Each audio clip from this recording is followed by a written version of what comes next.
Ah, il n'y a pas qu'une lady qui me rend gaga, il y a Lady Rose que je reçois aujourd'hui. Bonjour, mon ami. Salut mon superstar slash Chappelle, comment ça va mon père? Ça va très bien. Le sourire me revient quand je suis en ta présence parce que malgré tout ce qui se passe dans le monde, toi, tu es quand même de bonne humeur. Je trouve tu es resplendissante parce que c'est pas parce qu'on fait de la radio qu'on ne se voit pas. Pour ceux qui vont regarder la vidéo sur notre chaîne YouTube, tu es toute belle, magnifique. D'abord, avant qu'on plonge dans le vif du sujet, là, parce que ça va brasser, il faut parler du Canada, mais je Ouais. veux te demander quelque chose qui va peut-être m'aider, qui va aider aussi plusieurs auditeurs. Comment fais-tu pour rester saine dans un monde qui va mal? Le monde est fou. Comment tu fais pour garder ta santé mentale, Lady Rose? Ben, en toute sincérité, moi, de mon côté, c'est vraiment le détachement. Moi, j'ai une vision, right? On a tous une ligne d'arrivée. Peu importe c'est quoi le projet, que ce soit Radio Unicité, toi, tu vas avoir 100 000 abonnés par mois. Peu importe c'est quoi ton objectif. Moi, j'ai un objectif personnel que je vais garder jusqu'à ce que ça se matérialise. Donc, cet objectif-là, pour moi, c'est mon ultime point d'arrivée. Donc, tout ce que je vois dans ma journée, dans ma semaine ou dans mon mois qui ne s'aligne pas à cette ligne d'arrivée-là, ben je le tasse. Je perds pas mon temps dessus. Je regarde pas ça, je ne partage pas, je discute pas, je ne pense pas à ça parce que mon tracé à moi dans la ligne de la directrice que je m'en vais vers mon but final, si quelqu'un vient m'agresser, quelqu'un vient me parler ou la politique ne fait pas mon affaire, mais je le tasse, je reste pas, je ne travaille pas dans mon cerveau, je ne pense pas à cette affaire-là parce que ça ne contribue pas à me permettre d'arriver rapidement ou tranquillement, paisiblement dans la joie vers ma ligne d'arrivée. Fait que Mais ça, c'est je tasse qu'est-ce qui peut empêcher mon objectif de pas être accompli. et c'est formidable, ça. Même si tu es une des guerrières les plus actives sur les réseaux sociaux, on te suit régulièrement et t'as pas la langue dans ta poche, hein? Non, Tu dis ce que tu penses, tu dénonces les incohérences du gouvernement et là, tu as fait des trouvailles absolument hallucinantes. J'ai regardé tes vidéos et c'est là que je t'ai écrit, non mais là, viens jaser de ça avec nous parce que c'est incroyable. À l'heure où le clown Trudeau quitte avec une grimace, hein, on l'appelle pas clown pour rien, il a honoré son titre de clown en quittant le Parlement, en faisant une grimace, en partant avec sa chaise. Apparemment, c'était sa chaise à lui, là. Il n'a pas volé le Parlement. Donc, il tenait à garder sa belle chaise verte. ben ça Et peut pas être à lui, là. En tout cas, mais vas-y. ben, c'est ce qu'ils ont dit, c'était sa chaise personnelle. Alors, lui, il a décidé d'emmener ça au Parlement et il l'a repris. Je pense pas qu'on a le droit de partir avec le mobilier comme ça. Il y a quelqu'un qui l'aurait bien arrêté, là, Ouais. malgré que ça fait des années que personne l'arrête, donc je pense qu'il fait n'importe quoi. Bref, c'est pas ça la question. C'est que là, il y a un autre clown du même cirque qui le remplace. Personne n'a voté pour lui, personne ne le connaît. Il a passé plus de 11 ans à l'extérieur du Canada. Non, mais qu'est-ce qu'il connaît du Canada? Je parle de Mark Carney. Alors, on est vraiment pris.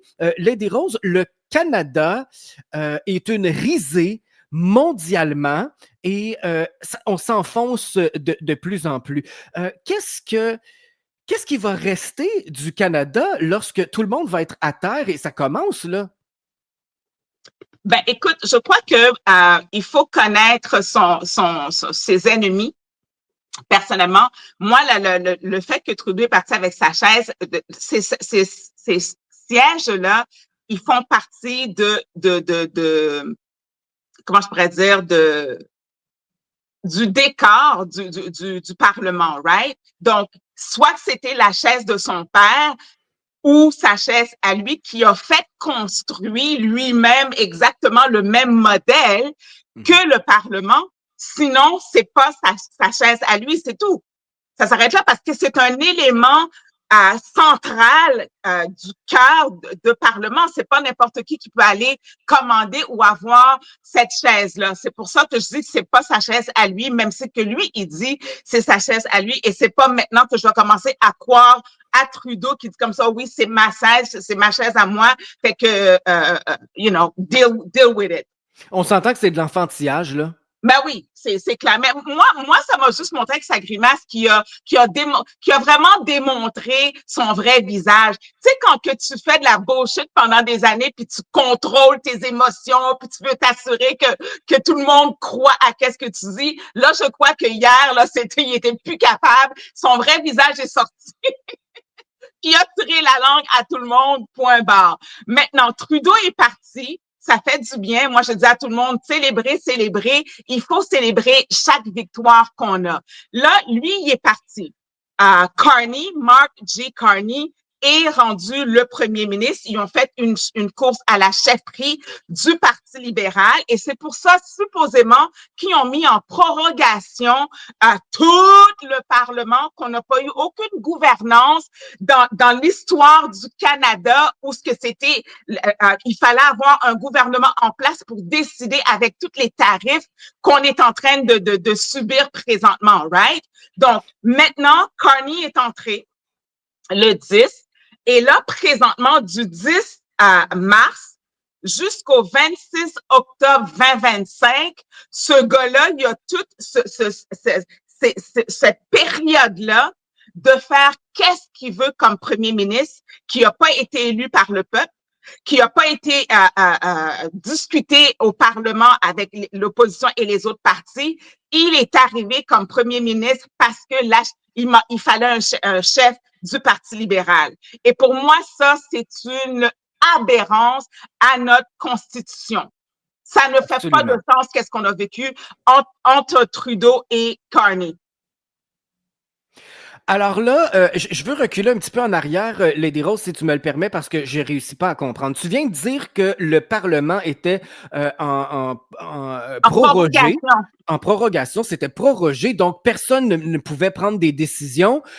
Par contre, Trudeau ne s'est pas gêné pour envoyer des milliards de dollars. On l'a vu quand même assez actif, alors c'est à ne rien comprendre. Comment ça se fait qu'il pouvait poser des gestes si c'était en prorogation? Parce que lui, c'était le premier ministre du Canada. Tu comprends-tu?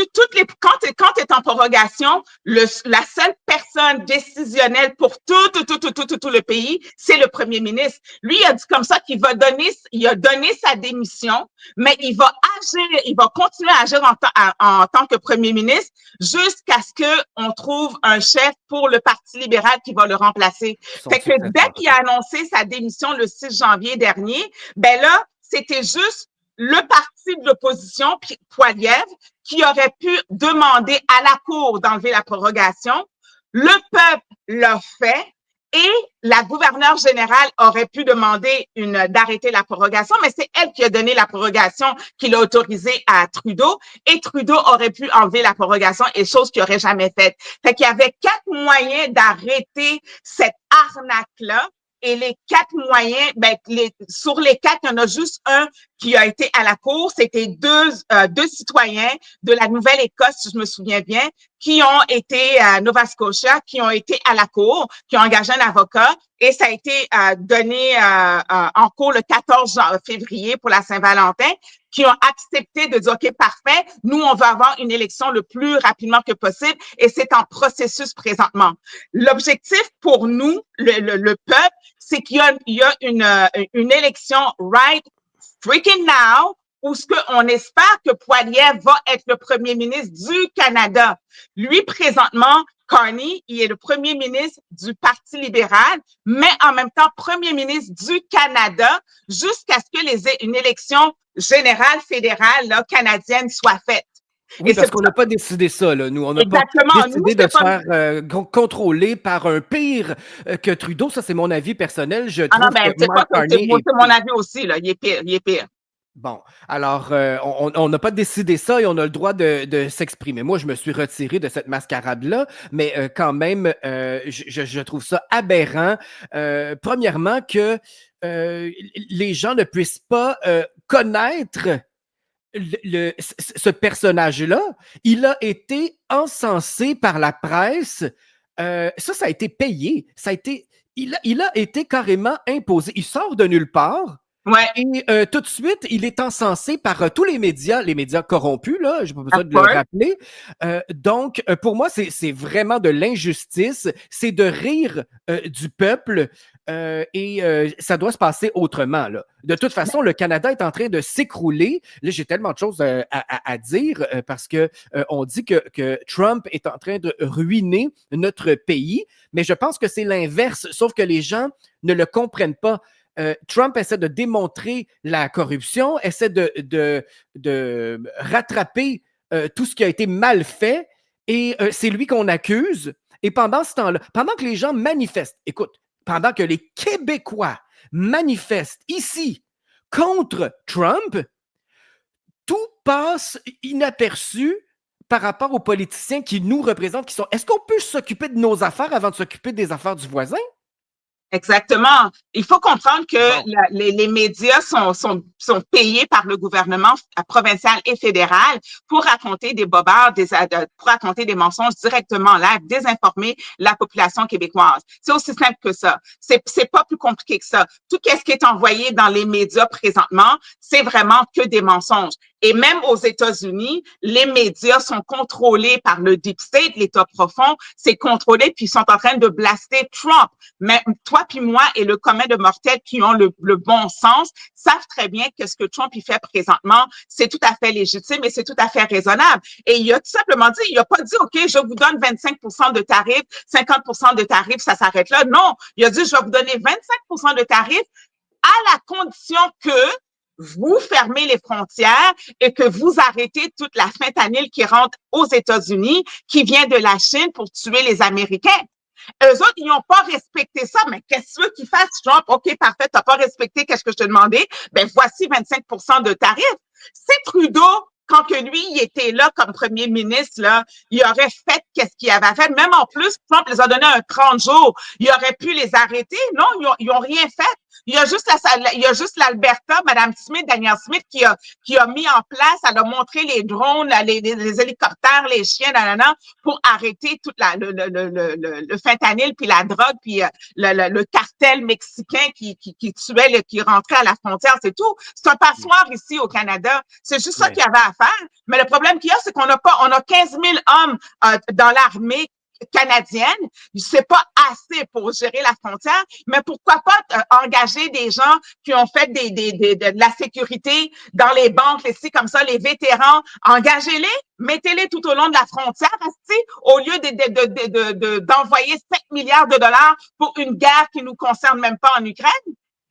Exactement, c'est pour ça que je te dis que c'est de l'argent dilapidé absolument pour rien quand nous, on en a besoin ici. Je veux juste faire un peu de pouce sur ce que tu as dit par rapport à Mme Danielle Smith qui, moi, a perdu des points en ce qui me concerne parce que là, elle s'est rangée derrière Ottawa concernant les tarifs. Là. Elle était bien partie. Est-ce qu'elle a été menacée? Est-ce qu'elle a été à côté, au pied du mur, pour se ranger derrière les décisions d'Ottawa d'aller contre les tarifs de M. Trump, c'est-à-dire d'imposer des tarifs aussi, parce que là, il faut le répéter, je pense qu'il y a des Québécois un petit peu perdus, là.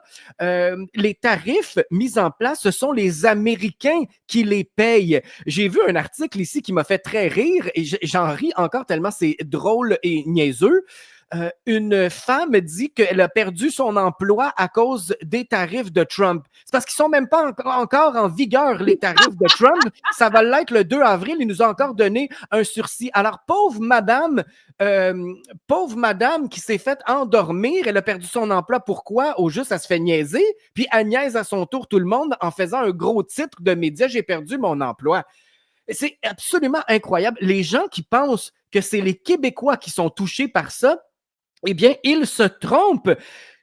Lorsque vous êtes touché par ça, c'est les contre-tarifs que le Canada impose. Donc, tout ce qui rentre ici aux États-Unis, tout ce qui rentre ici des États-Unis. Des États-Unis, et c'est des tarifs imposés par Trudeau, là.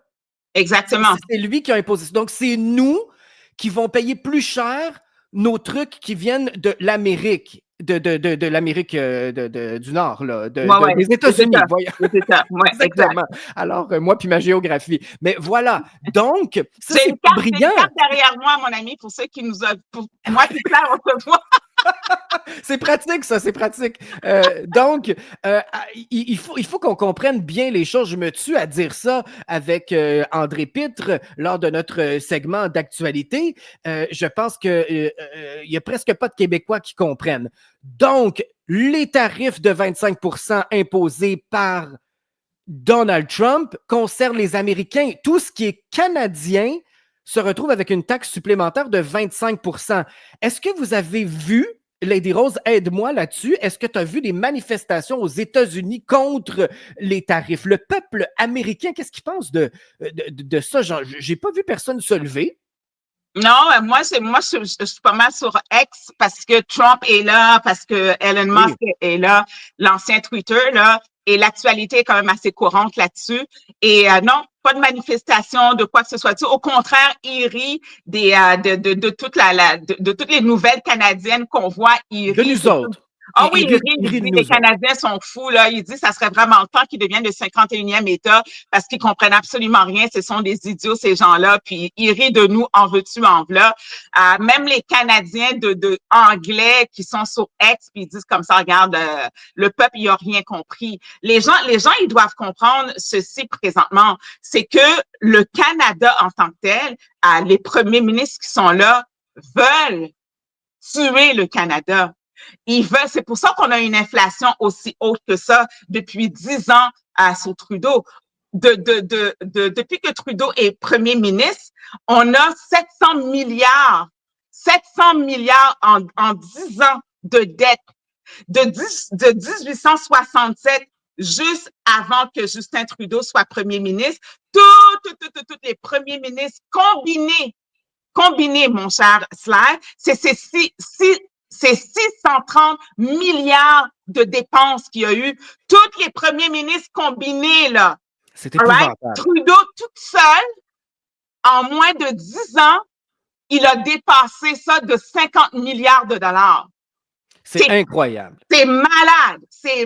Donc, l'inflation est là à cause de toutes les dépenses. Il imprime. Puis notre dollar, dans le fond, diminue. Il vaut quasiment plus rien ici pour nous. Notre valeur de rachat est quasiment à fucking 10 cents. Tu comprends-tu? Donc là, c'est voulu. On met le Canada à terre.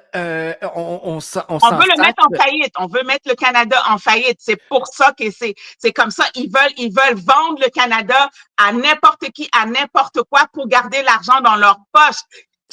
Faut pas oublier que tous ces gens-là, les gouvernements, là, sont toutes des banques interreliées. Si toi, t'es chum avec Trudeau, il est chum avec Macron, il est chum avec le gars de l'Ukraine, il est chum avec un tel du Mexique, tu comprends-tu comment que l'argent peut se blanchir facilement entre ces banques-là, avec ces gouvernements-là, puis qu'on ne verra jamais rien? Exactement. On s'en fait vraiment passer une petite vite et puis... C'est du blanchiment d'argent. C'est du blanchiment d'argent pur et simple. Le Canada, c'est le plus gros cartel de mafia qui existe, c'est le Canada. On a l'air vraiment d'être des petits anges, là, mais ce sont les pires criminels qu'il y a pas sur la terre, là, ces gens-là. Exact. Et là, récemment, Lady Rose t'a lancé une bombe sur tes réseaux sociaux. Ça a éclaté jusqu'à Radio Unicité et on veut que tu nous parles de ça parce que tu as fait une grande révélation. Tout ce qu'on vient de parler là, apparemment, c'est voulu et la reine d'Angleterre a quelque chose à voir là-dedans, n'est-ce pas? Oui, exactement. Donc, qu'est-ce que les gens ils doivent comprendre, c'est que dans un premier temps, on vit dans les lois maritimes, les lois du commerce, all right? Et pour moi, j'appelle ça les lois de la piraterie. Donc, ça veut dire que, comme tout le monde le sait, le Canada est dirigé par la couronne. C'est dirigé par la couronne britannique. On est d'accord là-dessus. Même si c'est pas vrai sur papier, OK? Mais c'est qu'est-ce qu'on dit. All right? Donc, ça fait en sorte que Étant donné que le Canada, c'est une corporation, parce que tout qui est dans les lois maritimes, les lois du commerce, ce sont que des corporations qui peuvent faire de la business entre elles. Mais ces corporations-là ont des hommes et des femmes comme toi et moi qui ont des certificats de naissance qui sont des bonds. OK? C'est comme un titre et ça vaut de l'argent. Nos certificats de naissance vaut de l'argent. Fait que les gens, ils vont prendre ces gouvernements-là de tous les pays, entre autres United Kingdom, comment on appelle, les British, les Britanniques, dans le fond. Oui, les Anglais. Eux autres, dans leur côté à eux, c'est la couronne qui gère le Canada. On fait partie du Commonwealth. Maintenant, la reine Élisabeth est décédée. La reine Élisabeth, elle a, comme n'importe qui, comme toi et moi, on a un testament. Dans le cas de son titre à elle a un trust ou une fiducie en français. OK? Cette fiducie-là, elle a mis dans le fiducie tout ce qui lui appartient va appartenir à son fils. Elle a légué dans son testament à ses bénéficiaires le Canada. OK? C'est pas comme si que moi, j'ai 10 000 d'œuvres d'art ou 100 000 d'œuvres d'art et je le mets dans mon trust et là, je le laisse à mes neveux, cousins, cousines, whatever. Elle, à son niveau, à elle, ce sont des territoires, ce sont des pays qui lui appartiennent à la reine, à la couronne. OK? Et là, ça fait en sorte que dans son trust, qui est comme c'est comme un testament, un trust dans le fond. Parce que quand tu es décédé, tout ce qui est mis dans ton trust est au bénéfice des bénéficiaires. Maintenant, le roi Charles III, qui est le bénéficiaire, et d'autres personnes, là, Prince William, whatever, j'ai pas lu son testament à la reine Élisabeth, ben, du moins, sa fiducie, je l'ai pas lu. Mais en gros, qu'est-ce que ça veut dire? C'est que le Canada appartient à la reine. Elle a donné à son fils, le roi Charles, de trouver quelqu'un qui va au Canada, qui va liquider tout ce qu'elle a dans son trust, dans sa fiducie à elle. Ben, voyons donc. Oui. Donc, Mark Carney, il est une sommité dans les faillites corporatives. Il siège sur le club des 30, qui sont vraiment, c'est une agglomération de 30 plus grandes banques PDG qu'il y a sur la planète, multimilliards. Il siège sur ce comité-là. Il est membre du World Economic Forum. Ce gars-là, si vous le saviez pas, regardez votre 20 $, là. Mark Carney, sa signature est sur le 20 $. Ben, voyons donc. Oui. Donc, ça date pas d'hier? Ben non. OK, Mark Carney, sa signature est sous notre 20 $. Fait que puis lui, c'était un des anciens banquiers. Oui. J'avais vu ça, oui. Oui, c'est un des anciens banquiers de United Kingdom Bank. Moi, j'ai vu une femme qui était genre VP, whatever, de la banque de UK, qui a travaillé à côté de Mark Carney et qu'elle a dit comme ça, le Canada, faites attention à ce gars-là parce qu'il va détruire, comme qu'il a détruit le United Kingdom, le système bancaire. Ça s'en va vers ça. Ça s'en va vers ça. Fait que là, lui, Mark Carney, pour qu'il puisse pour qu'il devienne liquidateur tu sais, moi, j'étais liquidatrice, là, des avoirs de mon père quand il est décédé en 2020 après, dans la période de la COVID, right? Moi, c'est moi qui étais la liquidatrice, c'est moi qui a partagé tous les fonds, tout ce qu'il y avait comme bien, c'est moi qui m'occupais de remettre ça à tout le monde. Fait que Mark J. Carney, c'est ça qu'il est présentement. Il devient liquidateur de la fiducie de la reine Élisabeth, telle que moi, j'étais la liquidatrice du testament de mon père. OK, on comprend. OK? C'est facile à comprendre. Il faut juste mettre les mots à la bonne place visuellement parlant. Donc, lui, présentement, pour qu'il ait ce titre-là, il fallait qu'il rentre dans l'administration du Canada. Et pour rentrer comme administrateur, c'est pour ça qu'il a jamais été élu par le peuple. Il a jamais été, en lui donnant l'opportunité de devenir chef du Parti libéral, ben, il rentre dans l'administration gouvernementale du C'est pour ça Canada. qu'il a été imposé tant que ça. C'est pour ça que les médias se sont mis à l'encenser, les yeux fermés. Vraiment, on comprend tout grâce à tes explications, Lady Rose. C'est incroyable. C'est une des plus grandes révélations des dernières années, là. Écoute, c'est fou comme compréhension. Ces gens-là, ce sont des masterminds. Ils savent comment utiliser la Constitution pour eux, parce que la Constitution est faite pour le gouvernement. La Constitution n'a jamais été faite pour le peuple. C'est ça que les gens, ils doivent comprendre. À l'époque, crier, oh oui, ma Constitution, mes droits et libertés, it doesn't exist. Ça n'existe pas. Toute Constitution est faite pour le gouvernement. C'est lui qui a fait sa Constitution. Il l'a pas fait pour le peuple, Seigneur de Dieu. C'est aussi simple que ça, là. Right? En tout cas, la Constitution canadienne, ça, c'est certain. Fait que là, présentement, le fait que lui, maintenant, est rendu premier ministre, entre guillemets, il est rendu premier ministre depuis le 10 mars jusqu'au 26 octobre 2025 parce que les élections sont prévues pour le 25 ou le 26 octobre qui s'en vient en 2025. C'est très loin, ça. C'est très trop loin.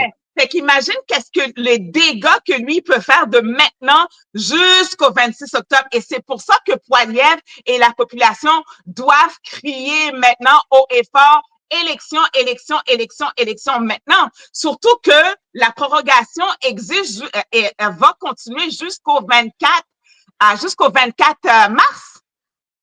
Mm-hmm.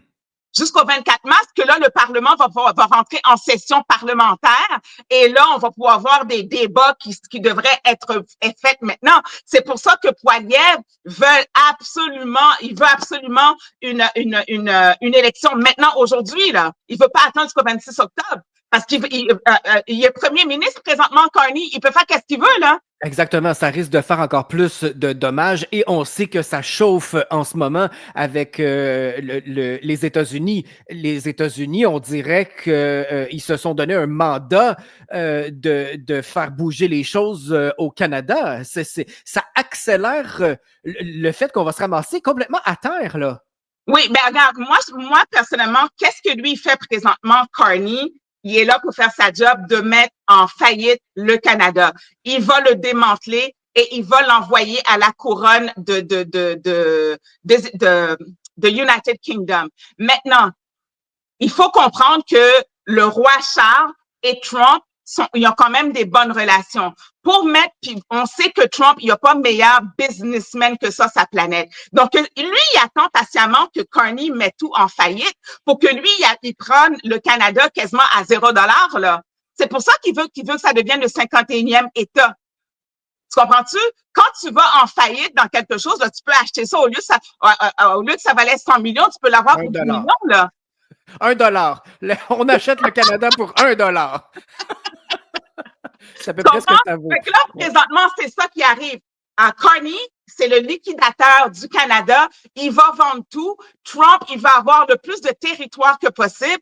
Et ils sont en train, il va s'asseoir et négocier avec Carney parce que c'est lui présentement qui est le premier ministre, supposément, je dis toujours en guillemets, pour qu'il puisse s'asseoir et arranger les choses avec lui pour que le Canada devienne le 51e État.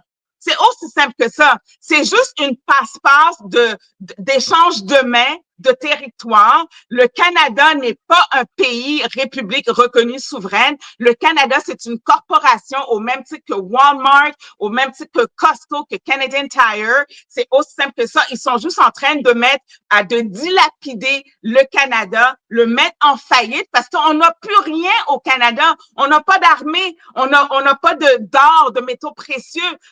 Notre banque a été vendue à la Chine, je sais pas depuis combien des siècles et des siècles. On n'a plus rien ici. On n'a plus rien qui nous appartient à part des territoires. Malheureusement, les territoires appartiennent aux Premières Nations, mais les Premières Nations doivent savoir que depuis 1867, on faisait déjà partie des États-Unis. Fait qu'ils doivent, eux autres, aller négocier avec les États-Unis. Ils n'ont plus rien à dire. Ils n'ont pas de négociation à faire avec Carney ou n'importe le gouvernement du Canada, Mary Simon, la gouverneure générale. C'est fini, là, pour les Amérindiens. It's done deal.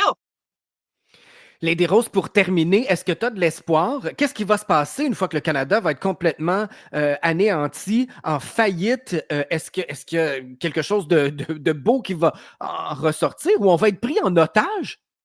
Ben, on est déjà en otage parce qu'on est dans un système d'esclavagisme, C'est right? vrai, c'est vrai.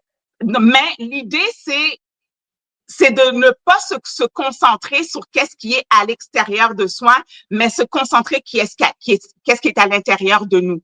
Donc, tel que je disais au début, moi, je focus, puis je me dis dans ma tête, dans mon cœur à moi, je prie de tout cœur que Carney, Trudeau, tous les gouvernements qui ont blessé, qui ont été traites à la nation canadienne, ben, que la justice va être faite. Et moi, c'est qu'est-ce que moi je crois et que je suis persuadée qu'il va arriver. C'est pas question d'espoir, c'est question de ma foi que ces gens-là vont payer tout ce qu'ils ont fait de mal, ils vont se retrouver en prison.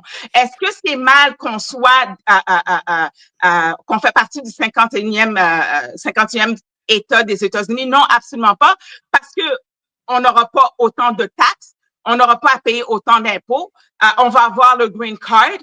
Ça change à rien dans la culture canadienne parce que c'est pas comme si que le Canada, on le met sur des roues puis on l'emmène aux États-Unis. Non, le Canada va toujours rester au Canada, dans son propre territoire, dans sa propre langue, dans ses propres valeurs. Ça ne change à rien à qui qu'on est en tant que Canadien ou Québécois, parce que je mets le Québec là-dedans aussi. C'est tout simplement pour dire comme ça qu'on va avoir plus de liberté.